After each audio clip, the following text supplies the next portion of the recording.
E aí, meu povinho, tudo bem? Continuando aí o nosso conteúdo de gás, que está terminando, graças a Deus, né? Porque a gente tem tanto conteúdo mais gostoso pela frente. A gente vai dar continuidade ali depois de misturas gasosas sobre a densidade dos gases. É uma parte bem tranquila, só que ela traz algumas relações, algumas interpretações que facilitam a vida da gente na hora de fazer esse cálculo. Vamos ver como é que faz? Então, para a gente calcular, para saber a densidade absoluta dos gases, é aquela densidade total, aquela densidade que está considerando pressão em que se encontra esse gás, a molaridade, a constante dos gases, que é sempre a mesma, e a temperatura em que se encontra esse sistema. Então, aquela equação de estado dos gases, o PV-nRT, ela continua sendo utilizada até o final desse conteúdo, porque a gente consegue fazer várias adaptações com uma mesma fórmula, justamente para facilitar a vida. Só que quando a gente fala em densidade, a gente tem que ter cuidado com algumas coisas que na PV e na RT a gente não utiliza tanto assim. Então, o que eu preciso saber para calcular a densidade absoluta dos gases? Primeira coisa, a pressão do sistema em atm. Tem que cuidar que às vezes ele dá em mililitros mercúrio e aí é só transformar e a gente já vai ver isso de novo. Aí eu preciso ter a molaridade, né? Aquela quantidade de massa que eu tenho pela quantidade de mol daquele gás. Então, a molaridade é sempre a unidade em grama por mol. O R é a constante dos gases, que é 0,082, nunca se altera, permanece sempre o mesmo uso. E a temperatura sempre em Kelvin, ele dá em Celsius mesmo para atrapalhar, para você fazer a conversão e aí utilizar o dado correto. Beleza? Então, ele quer saber, aqui no exemplo, qual é a densidade absoluta do gás oxigênio a 2 atmosferas de pressão a 27 graus Celsius. E ele deu um dado que a massa do oxigênio é 16. Se ele quer saber a densidade absoluta, eu vou usar o PMRT, né? Que é a densidade absoluta igual a pressão vezes a molaridade dividido pela constante dos gases vezes a temperatura. E aí a primeira coisa que eu faria era observar quais são as variáveis que eu tenho, né? Então a pressão eu sei que é 2 atm. Quando ele fala atmosferas, é a pressão em atm, é exatamente isso que significa atm. E nós temos a molaridade do gás oxigênio. A gente tem que lembrar que gás, principalmente se for ali da família dos halogênios, família 7A da tabela, eles não vêm sozinhos. Eles precisam estar ligados a outro gás, outro dele mesmo, para poder formar uma substância. Senão, se for só oxigênio sozinho, é elemento químico. E aí eu não posso me apropriar dele para utilizar aqui nos nossos enunciados. Então, falou em gás, lá da família 7A, alguns gases da 6A, vocês vão lembrar de colocar 2 dele. Então, gás oxigênio é O2. Por isso que eu vou fazer, eu vou pegar a massa do oxigênio, que é 16, e vou multiplicar por 2. Então, a massa, a molaridade do gás oxigênio é 32 gramas mol. Então, não confundir com colocar apenas 16 ali na nossa formulazinha. Outro dado que nós temos é a temperatura a 27 graus Celsius. Não posso utilizar em Celsius, então eu vou fazer o quê? Vou somar com 273, porque é assim que nós fazemos a conversão, e aí eu vou obter uma temperatura de 300 Kelvin. E aí vai faltar só o R, que é o 0082, né? E todas aquelas unidades finais, para a gente poder jogar todos esses dados na nossa fórmula. Então vamos lá? Querem dar um pause para tentar fazer sozinho? Então pause o vídeo e tenta calcular. Belezinha? Agora eu vou continuando aqui. Então, para eu calcular a densidade, eu substituo esses valores na fórmula. Eu vou pegar 2 de pressão, 32 de molaridade. Né? E vou dividir por 0,082 vezes 300 da temperatura. Calculando isso aí, eu vou ter 64 dividido por 24,6. E a densidade absoluta do gás oxigênio nessas condições que o enunciado me deu é de 2,6 grama por litro. Não é difícil, só que a gente tem que fazer essa associação, né? a formulazinha ajuda e é bom para a gente associá-la com o PVNRT. PVNRT, né, que é o que a gente utiliza bastante. Vamos continuar? Também tem a opção de você calcular a densidade de um gás na CNTP. O que isso quer dizer? Que as condições normais de temperatura, a pressão é de 1 atm ou 760 ml de mercúrio, porém, se nós estamos falando de gás, nós vamos usar em atm. E a temperatura é 273 Kelvin ou 0 graus Celsius.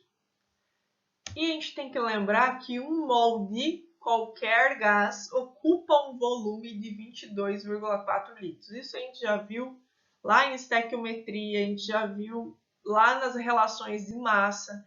Então, isso já é conteúdo lá do primeiro ano, mas a gente é bom sempre ir relembrando. Então, quando ele fala que ele quer que você calcule a densidade de um gás na CNTP, ele quer que você leve em consideração esses valores. E outra, que esses valores, como eles não variam, eles não precisam ser calculados. Então, você descartaria ali a pressão, a constante dos gases e a temperatura, porque ele se manteve nas condições normais de temperatura e pressão. Então, para eu calcular a densidade de um gás na CNTP, eu só preciso da molaridade dele e do volume dele. E esse volume vem lá da fórmula da densidade, a fórmula universal. Então, eu preciso da molaridade desse gás e vou dividir pelo volume que esse gás está ocupando no nosso sistema. Mais um exemplo? Então, no exemplo 2, ele quer saber qual é a densidade do gás oxigênio, e aí ele já deu que o gás oxigênio é O2, não é sempre que aparece, e aqui ele quer saber a densidade desse gás na CNTP, nas condições normais de temperatura e pressão. E ele já deu a molaridade do gás oxigênio, né? A massa molar, que é 32 gramas por mol, já está pronto. Então, o que eu vou precisar? A minha fórmula pede molaridade e volume. O volume é 22,4 litros. Né? Eu tenho 1 mol desse gás. 1 mol que esse gás está ocupando. E aí eu tenho a massa molar desse gás, que é 32 gramas por mol. Como ele já me deu que a molaridade é 32 gramas por mol, eu sei que 1 mol de gás oxigênio tem 32 gramas. Então, automaticamente, eu sei que 1 mol desse gás vai ter 22,4 litros. Então, vamos fazendo essa associação, né? Vou tentar escrever aqui embaixo, aqui, ó. 1 mol. Essa letra vai ficar, beleza. Tem 32 gramas de massa para gás oxigênio. E essa quantidade vai ocupar um volume de 22,4 litros. Ok? Fazendo essa associação para todos os gases, independente da sua massa. Então, substituindo ali, vou apagar para não atrapalhar aqui, eu vou ter 32 de massa molar, de molaridade do gás oxigênio, e vou dividir pelo volume, que é 22,4 litros. Isso aqui vai dar uma densidade de 1,42 gramas por litro. Então, não tem segredo. Ah, mas eu não vou lembrar de fazer essa fórmula, de simplificar ela, vou querer usar ela inteira. Você pode usar a fórmula inteira. O que vai acontecer? Você vai utilizar lá o 273 em Kelvin e 1 atm. E quando você fizer todo o cálculo utilizando os dados da CNTP, você vai chegar nesse mesmo resultado. Ele não influencia. Por isso que você pode usar essa versão simplificada ou usar a mesma fórmula da densidade absoluta. Não vai fazer diferença e você vai chegar ao mesmo resultado. Essa só é a forma mais rápida. Belezinha? E aí, para finalizar essa parte de densidade dos gases, a gente também pode ter uma opção de calcular a densidade relativa dos gases, que é a densidade em relação ao tipo do gás que eu estou analisando. É como se fosse uma média dos gases que fazem parte do sistema. Então, se eu tivesse que calcular a densidade relativa dos gases, um gás A e um gás B, eu precisaria calcular todos esses dados novamente. Né? Eu iria repetir muito esses dados, porque a única coisa que mudaria, já que eles estão ocupando o mesmo sistema, a pressão é a mesma, a constante é a mesma, a temperatura é a mesma, somente a molaridade dos próprios gases que vai variar. Então, eu faço o quê? Eu corto aquilo que eu não preciso utilizar, porque eu vou ficar repetindo. E aí fica mais difícil de calcular. Então, eu vou cortar a pressão, eu vou cortar a constante dos gases e eu vou cortar a temperatura. Então, agora, o que resta para eu calcular a densidade relativa? A molaridade dos gases que participam desse sistema. Então, a densidade relativa do gás A e B é a molaridade do gás A dividido pela molaridade do gás B. Pode ter mais gases? Dificilmente ele vai pedir densidade relativa para mais de 2 gases. Ok? Não precisa se preocupar com isso. Exemplo. Observando o exemplo 3, ele pede qual é a densidade relativa entre os gases cloro e o hidrogênio nas condições normais. E aí ele deu a massa do cloro e a massa do hidrogênio. Primeira coisa que eu tenho que considerar é a fórmula que eu vou utilizar. Então, eu preciso da molaridade de A e molaridade de B. Primeira coisa, gás cloro é Cl2. A gente já viu lá no primeiro exemplo. Então, eu não posso esquecer de multiplicar por 2 essa massa desse elemento.